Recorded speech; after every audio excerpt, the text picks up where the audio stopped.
He was once a politician, but it wasn't until he pumped up the volume on Talk TV that this provocateur helped define today's era of politics. I'm Michael Smerconish in New York.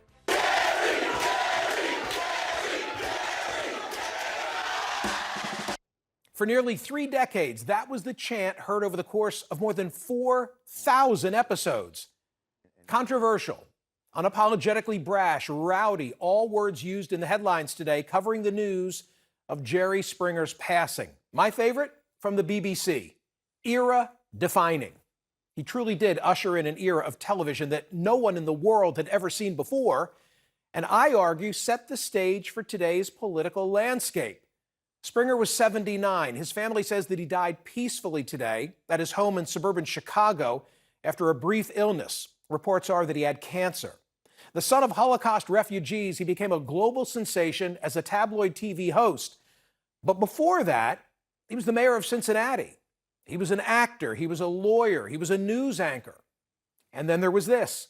My guests today say breakdowns and breakups go hand in hand. I am not a whore.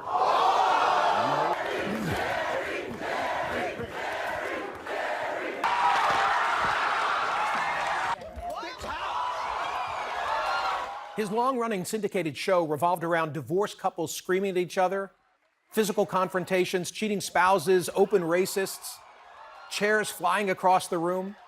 Yes, Jerry Springer focused on raunch, family drama, crazy stories. But his ethos, of course, emotion-provoking, get-the-popcorn style of media is exactly the same style of programming that predominates in much of political talk radio and cable news. Coincidence? I think not. Sober and serious? That's boring. While over-the-top showmanship is the name of the game. I've long been of the opinion that programs like Jerry Springer and that of Morton Downey Jr. paved the way for the coarsening of our political dialogue, that the election of Donald Trump is a result of the empowerment of people with microphones. Having watched bombastic personalities for decades, by 2016, some were ready to elect a person who resembled their favorite host. Over the course of the last 3 decades, these media personalities, they've surpassed party officials and even elected representatives in their influence, ascending to exalted status atop political leadership. Yet they prioritize goals seemingly at odds with good governance. Compromise, that's for weaklings. Let's throw another chair at the opponent. No wonder that Gallup just determined a record number of Americans, 49%, regard themselves as independents, not Republicans or Democrats. Business motives, that's what drives the titans of talk. They aim to maximize revenue by garnering clicks and ears and eyeballs. The more passion provoked by hosts, the better their shot of capturing and maintaining an audience. Consider Exhibit B, Tucker Carlson. Fired this week by Fox News after whipping up Americans for years with conspiratorial programs, saying one thing on air while privately speaking the truth. Here's a question. Would Tucker Carlson have ever risen to such fame but for Jerry Springer's shoulders? I wonder. An interesting new study by Gallup and the Knight Foundation finds that nearly 9 in 10 Americans follow at least one public individual, like Tucker Carlson, to get information. And they place a great deal of trust in them. The findings allude to the amount of power individuals with public platforms have in persuading or even misleading the public. Today, I asked Dr. Brian Rosenwald for his thoughts on Springer's passing and legacy. Rosenwald earned a PhD studying talk radio. He wrote the book, Talk Radio's America. He emailed me this. One interesting thing about Springer is that he's a guy who did a talk show and could plausibly have been a force for ideological diversity on the airwaves, but instead gravitated towards sex and raunch. With Springer, by the time that he starts getting an itch to be more politically engaged, he's got a brand and shtick, and probably couldn't even contemplate the transition. Well, to Brian's point, in 2009, Jerry Springer was an in-studio radio guest of mine, and he was not at all what I was expecting. Funny thing, he complimented me for not being a screamer and for hosting rational discourse. I was kind of taken aback that the guy known for refereeing chaos instead was giving me a tip of the hat. He also revealed himself to be a pretty deep thinker who was passionate about contemporary politics.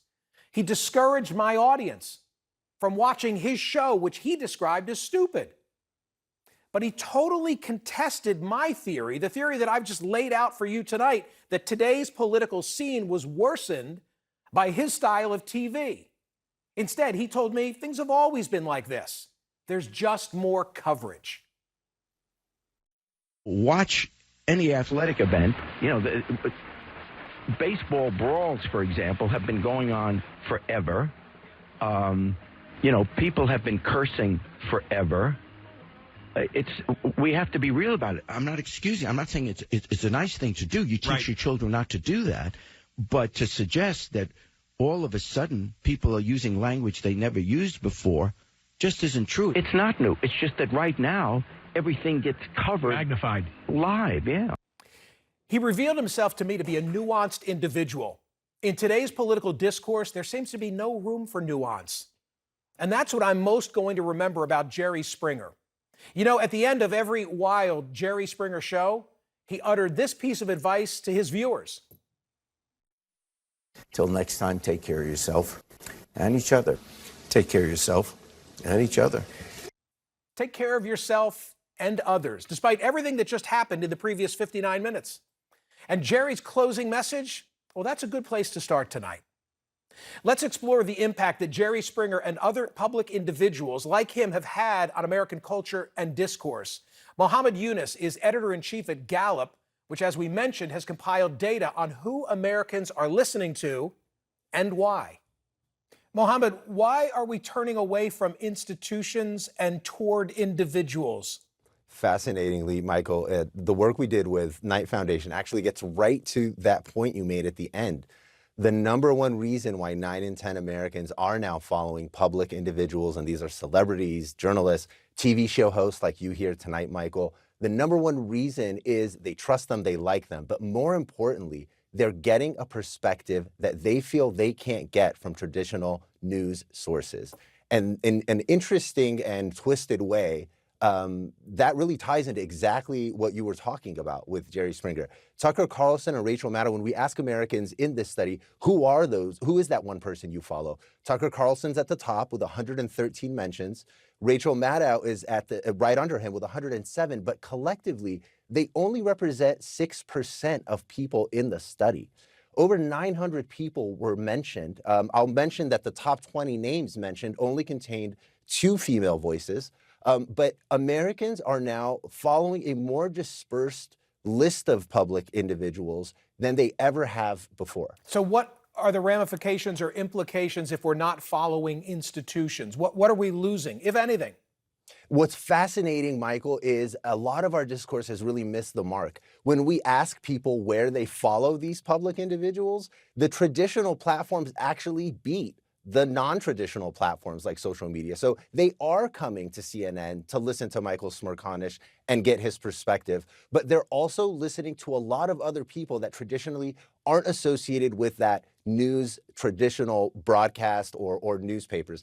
This is also happening at a time when our historic trends that go back to Nixon on this item are at a historic low in people's trust in news. When Nixon left office, 7 in 10 Americans said they had trust in the honesty of news in America. Today, that 7 in 10 has dropped to 3 in 10.